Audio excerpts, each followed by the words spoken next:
Assalamualaikum warahmatullahi wabarakatuh. Sahabat wisata religi, kali ini wisata religi akan mengupas tentang jalan setapak Syekh Siti Jenar. Ajaran tasawuf yang diyakini Syekh Siti Jenar ditentang oleh Wali Songo. Matinya adalah hukuman yang dirasa paling pantas untuknya. Para wali dan sejumlah tokoh penting menggelar sarasehan. Telah hadir Sunan Bonang, Sunan Kalijaga, Sunan Ampel, Sunan Kudus, dan Syekh Bentong, Pangeran Palembang, Panembahan Madura, hingga Syekh Lemah Abang.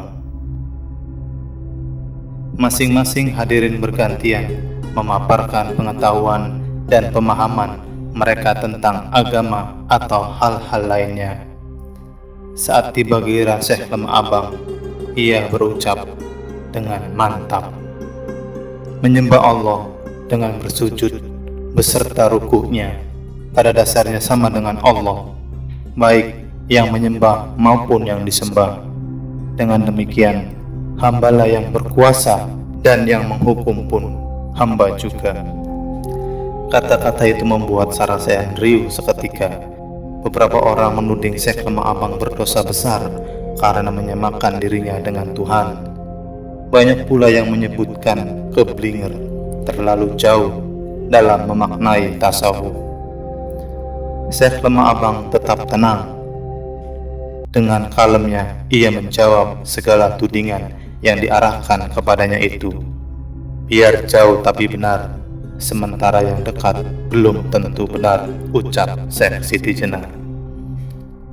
Suasana kembali ramai. Beberapa wali memperingatkan bahwa pemikiran Syekh Lemah Abang atau Syekh Siti Jenar itu bisa berdampak hukuman mati karena melenceng dari Islam. Pandangan Syekh Siti Jenar dianggap mengancam proses tumbuh kembang Islam yang sedang subur-suburnya di Jawa selepas runtuhnya Majapahit. Apalagi Syekh Siti Jenar punya banyak murid dan pengikut yang beberapa di antara cukup berpengaruh. Sosok sufi yang memantik kontroversi di kalangan Wali Songo dan kaum ulama serta tokoh-tokoh penting dalam pusaran kekuasaan di pusat peradaban Jawa, itulah yang juga dikenal dengan nama Syekh Siti Jenar. Keberadaan Syekh Siti Jenar secara fisik masih menjadi perdebatan. Lokasi di mana jasadnya dikebumikan setelah dihukum penggal pada masa-masa akhir kepemimpinan Raden Patah selaku penguasa Demak pun masih simpang siur. Yang menjadi pegangan bahwa Syekh Siti Jenar memang pernah hadir dalam dan berperan penting adalah peninggalan ajarannya yang disebut pupu atau ajaran budi pekerti. Beberapa sumber lama berupa babat maupun serat merekam apa saja yang dipelajari, diyakini, dan dijalankan Syekh Siti Jenar yang dianggap sesat itu. Syekh Siti Jenar diyakini berasal dari Persia, Iran, lahir sekitar 1404 Masehi. Ia berguru kepada ayahnya, Sayyid Salih, yang dikenal sebagai ahli tafsir kitab suci. Konon, Siti Jenar sudah hafal Al-Quran sejak usia 12 tahun. Dirunut dari silsilah, para pengikutnya yakin bahwa Syekh Siti Jenar keturunan langsung dari Nabi Muhammad SAW melalui jalur Siti Fatimah dan Ali bin Abi Thalib. Pada usia 17 tahun, Syekh Siti Jenar tiba di Kepulauan Nusantara mengikuti ayahnya berdagang sekaligus berdakwah di Malaka. Ayah Syekh Siti Jenar lalu diangkat sebagai mufti atau ulama yang berwenang menafsirkan kitab dan memberikan fatwa kepada umat oleh penguasa Kesultanan Malaka saat itu, yakni Sultan Iskandar Shah pada tahun 1414 sampai 1424 Masehi.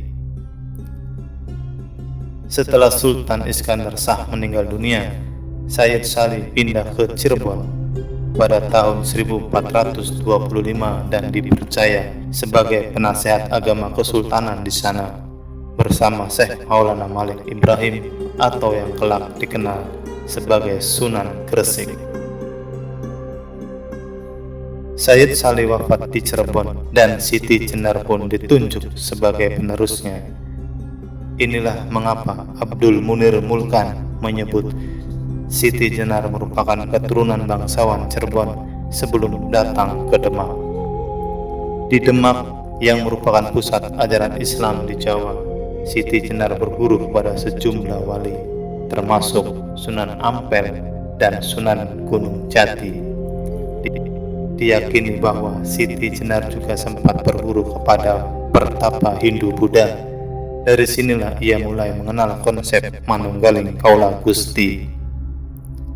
Kendati demikian, perlu untuk dipahami bahwa mistisisme dalam Islam yang dikenal sebagai tasawuf atau sufisme sudah muncul jauh sebelumnya. Beberapa mistikus Islam sudah berperan dan memainkan pengaruhnya di berbagai belahan dunia Islam. Bahkan sudah muncul sejak abad-abad pertama perkembangan Islam. Wallahu a'lam bishawab.